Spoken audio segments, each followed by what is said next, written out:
या चीजें जो देखते हैं, ये नहीं कि आप जो है दूसरों से मुतासिर हो जाए। जब तक आपका इल्म जो है कुरान का, हदीस का, फिक़ह का, तसव्वुफ का, तारीख का मुकम्मल इल्म नहीं होगा, तो आप अगर दूसरे गलत नजरिया को पढ़ेंगे तो आप मुतासिर हो जाएंगे। तो ये जो है ना दावत और तबलीग के लिहाज से, हमारे आपके लिहाज से ये बिल्कुल जो है तवातुन है। ये पहले जो है अपने नजरिए को समझना जो है वो जरूरी है। मुफ्ती साहब रहमतुल्लाह अलैह छत्ता मस्जिद में बैठते थे, तो हम लोग चले जाते थे, एक साहब आए ऐसे कहने लगे कि ये जो तुम फला साहब की किताबें पढ़ रहे हो, तो तुमको कैसे पता चला कि ये जो है सही है या गलत है? ये जब तुमने अभी मुकम्मल इल्म उधर का हासिल नहीं किया है, तो इधर का कैसे पता चलेगा तुमको? तो पहले जो है ना आपको पूरी तरह जो है अपना इल्म होना चाहिए। ये नहीं कि जो है अगर ये इसमें अधूरापन होगा और कहीं न कहीं जो है वो कमी होगी, तो वो जब कमी होगी तो फितरत जो है ना वो हमेशा जो है वो खला को पूर कर देती, खट से उसमें आके बैठ जाएगी वो। तो वो खाली नहीं होना चाहिए। आपका इल्म जो है, जिसकी आप दावत दे रहे हैं, जो आपका मतमे नजर है, वो आपका जो है क्लियर होना चाहिए और उसमें यकीन होना चाहिए। और जब भी आप जो है बहसो गुफ्तगू करें, वो बहसो गुफ्तगू जो है वो मारूजी अंदाज में होना चाहिए, जिसको ऑब्जेक्टिव स्टडीज बोलते हैं। कि ये नहीं कि आप एक तरफा बोले जा रहे हैं, तो वो जब आप एक तरफा बोलेंगे तो सामने वाला भी एक तरफा बोलना शुरू कर देगा। तो वो कदरे मुश्तरक जो चीज है वो बीच से जो है वो निकल जाएगी। तो ये आप ये देखेंगे कि वो कहीं न कहीं चीजें छूट जाती है। जैसे मैंने हजरत ईसा अलैहिस्सलाम के बारे में कहा कि जब आप इब्नुल्लाह पैगंबर की जगह रखेंगे तो वो स्तंभ जो है सुतून गिर जाता है, क्योंकि बेटे से जो है दूसरों को बहुत ज्यादा लेना देना नहीं होता है, वो जो है पैगंबर से लेना होता है, वो हिदायतें जो है वहां से मिलती है।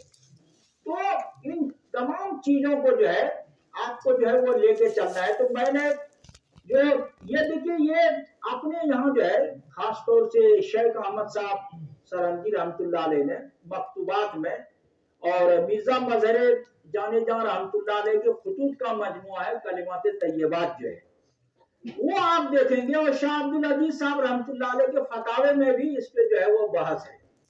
तो आप इन चीजें को देखें कि ये जो है कौन सी चीज जो है वो छूट रही है, और हमको जो है ना उनको रिजेक्ट नहीं करना है। अब वो चीजें चूंकि एक मुश्तरक चीज है वो, और मुश्तरक बुनियाद के हवाले से ही जो है आप सामने वाले से जो है वो बात करेंगे। तो यहाँ जो है इंडियन फिलॉसफी में जो है ये हुजूर सल्लल्लाहु अलैहि वसल्लम को रिजेक्ट नहीं किया गया है। वो क्या किया है, वो जगह से हटा दिया है। विष्णु का वो जो है वो 10वां अवतार बता दिया है, कल की अवतार जिसको कहा जाता है। तो ये क्यों हुआ है? ये आपने जो है इस पे कभी गौर किया कि कुरान में जो है मुख्तलिफ अक़वाम का जो है जिक्र है, और तमाम कौमों पे जो है अज़ाब आया है। अब दुनिया में वाहिद कौम है ब्राह्मणों की जिस पे अज़ाब नहीं आया है। क्यों? अज़ाब आना चाहिए ना, इस पे अज़ाब क्यों नहीं आया है? सब कौमों पर अज़ाब आया, तबाह कर दिया अल्लाह ताला ने, लेकिन ये कौम आज तक मौजूद है हजारों साल से। क्यों? और अज़ाब जो है वो हमेशा आता है गुस्ताखी पे, बदतमीजी पे, गुमराही पे अज़ाब जो है वो नहीं आता है। अगर वो आदमी किसी को बढ़ा के बोल देगा तो उस पे अज़ाब नहीं आता है, अज़ाब आता है सरकशी पर, गुस्ताखी पर जो है। ये जितनी कौमों पे अज़ाब आया है सब जो है वो सरकशी तमर्रुद की वजह से अज़ाब आया है। अच्छा, इस कौम पे इसलिए अज़ाब ने आया, किसी इनकार ही नहीं किया, अने रिजेक्ट किया। कर लेंगे पैगंबर हजरत मोहम्मद है, कर लेंगे, ठीक है, वो भी हमारे अवतार हैं और हम उनको मानते हैं। लिंगा चेदी शेखा है नाशम सुधारी पद को उन्होंने कह दिया कि वो तो जो है वहां पैदा होंगे, वो जो है मख्तून होंगे वो, और जो है वो दाढ़ी रखेंगे, और जो है वो टीक जो है वो नहीं रखेंगे वो कर लेंगे, ठीक है, हम मानते हैं वो, लेकिन उन्होंने उसको नबी नहीं माना, नबी की जगह से हटा दिया। अब वो जो है वो भगवान जो है वो उसी शक्ल में आ गया। तो जब भगवान जो उस शक्ल में आ गया तो भगवान जो है उनमें भी ये तर्क शास्त्र में लिखा है कि अगर ये क्षण के लिए अगर कोई भगवान नहीं रहेगा तो वो कभी भगवान नहीं रहेगा। भगवान जो होता है, खुदा जो होता है, उसका हमेशा जो खुदा होना जरूरी है। अगर वो जो है 2, 4, 10 साल, 20 साल, 15 साल, 1000 साल भगवान नहीं रहेगा तो जो है वो कभी भगवान नहीं रहेगा। वो एक लम्हा, एक क्षण भी अगर वो भगवान नहीं रहेगा, अगर वो भगवान है तो भगवान को पता होना चाहिए कि रावण जो है प्रोग्राम बना रहा है सीता के युवा का जो है, वो तो फौरन ये हो जाता। अब जो हिरण आया था सोने का बन के, रावण का मामू मारीच जो है, तो पता होना चाहिए था कि ये तो रावण का मामू है, हमको धोखा देने के लिए आया है, तो पीछे क्यों भागे वो। तो जब वो भगवान अवतार में आए तो उनको उसी तरह सब कुछ होना चाहिए ना, इल्म होना चाहिए, तमाम चीजों को इल्म मोहित होना चाहिए। तो ये चीजें जो है वो नहीं है वो। तो अगर वो भगवान है तो मालूम क्यों नहीं है, तो वो सवाल जो है ना वो कट हो जाता है, जवाब नहीं मिलता है। तो जहां सवाल आपको सवाल का जवाब नहीं मिले, या आप जो है उलझ जाते हैं, या आपके लिए अमल का कोई रास्ता नहीं खुलता है, या कोई न कोई सुकून गिर जाता है, या कोई न कोई सिलसिले खैर जो है वो टूट जाता है, तो समझिए वहां गड़बड़ी हुई है। इस्लाम वाहिद मजहब है और हुजूर सल्लल्लाहु अलैहि वसल्लम वाहिद नबी है, आखिरी नबी जो है, जहां आपको तमाम सवालों का जवाब भी मिल जाता है।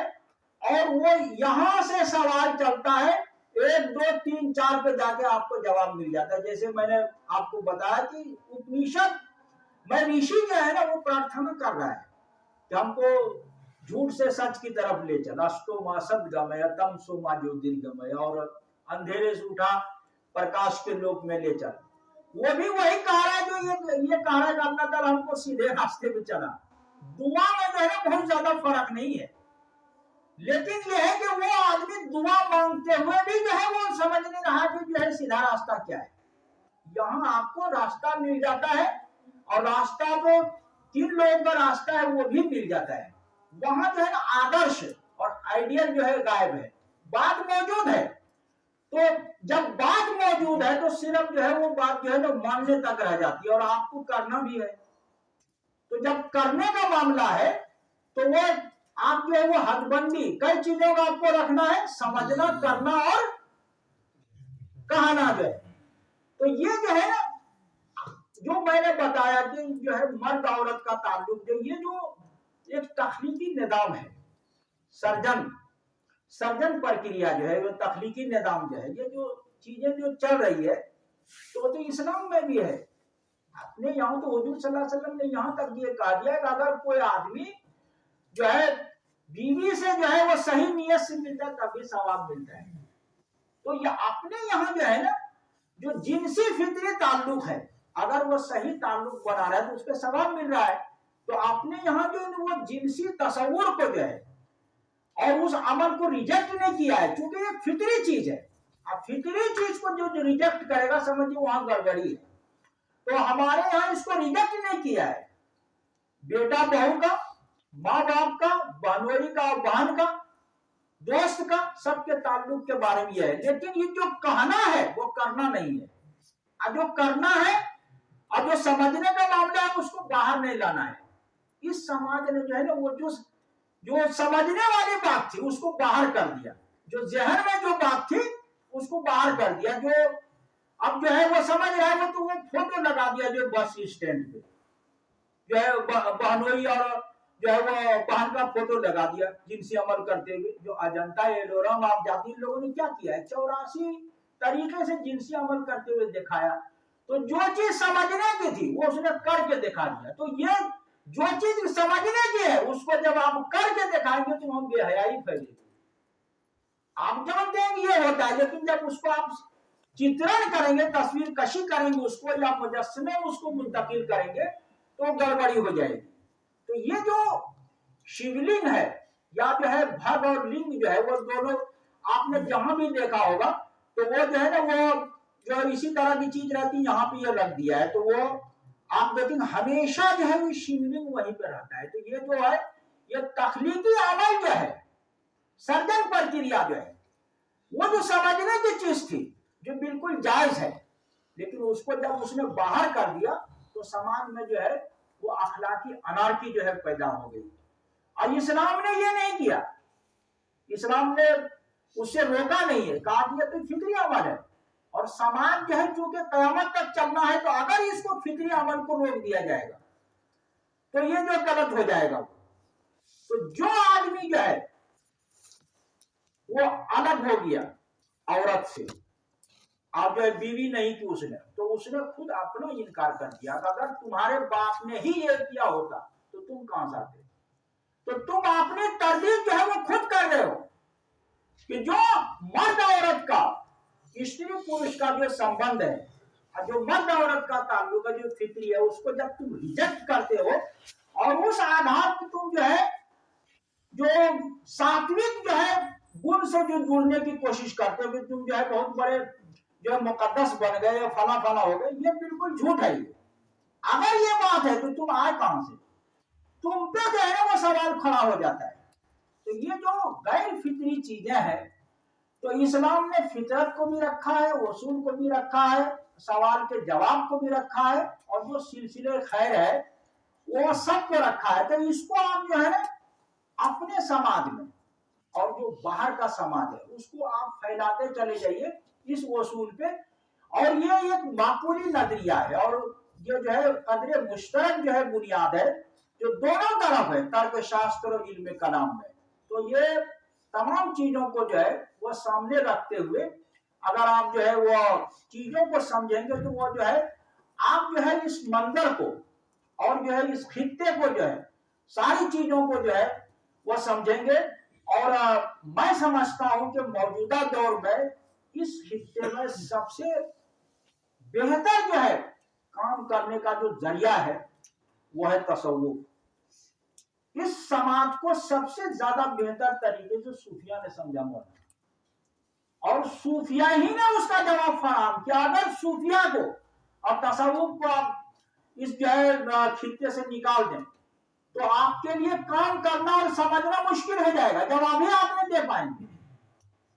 यहां जो है दर्शन है और जो है यहाँ पे वेदांत है जिसको आप तसव्वुफ कहते हैं। अगर आपने दर्शन है, वेदांत यहाँ मौजूद है, और अगर आपने सूफिया को और तसव्वुफ को जो सही तसव्वुफ है अगर आपने उसको बाहर कर दिया तो वो एक खला पैदा हो जाएगा और वो जो है वो गलत जो है वहां जो है वो कब्जा कर लेगा।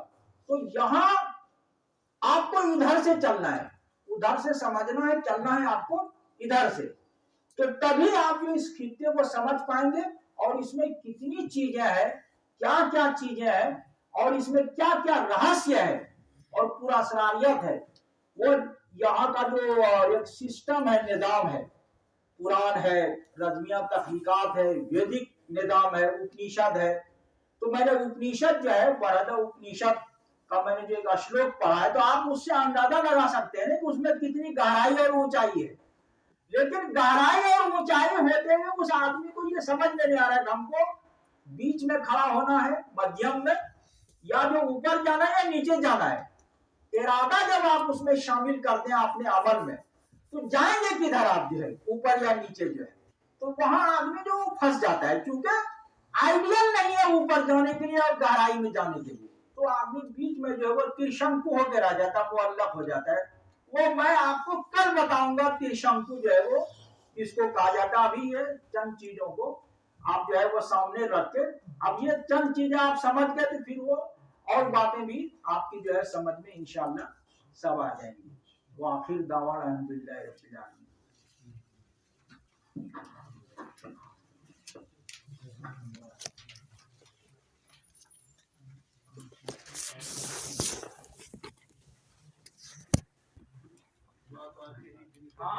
ये 8:30 बजे हजरत जी जी कल सुबह 8:30 बजे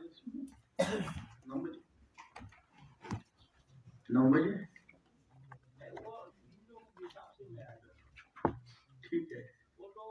बताइए। आने का इरादा शामिल करता है उसमें से। रास्ता तो खुला हुआ है हमारे लिए, कोई दिक्कत नहीं। कितने बजे आ जाएंगे? 8:30 है ना? मैंने हजरत मौलाना से ये अर्ज किया क्योंकि 4 नशिस्तें करनी है। मैंने अर्ज ये किया था कल दिन में अगर 3 हो जाए, फिर परसों सवेरे 1 हो जाए, तो उसके बाद जुमेरात को वो बुध को जोहर के बाद का वक्त मौलाना को खाली रहेगा, कुछ श्रीनगर घूम के तब वापस तशरीफ ले जाएंगे। इसलिए मैं चाहता था कल 3 हो जाए। और ज्यादा सवेरे हो जाएगा 8:30। चलिए 9 सुबह 9 बजे।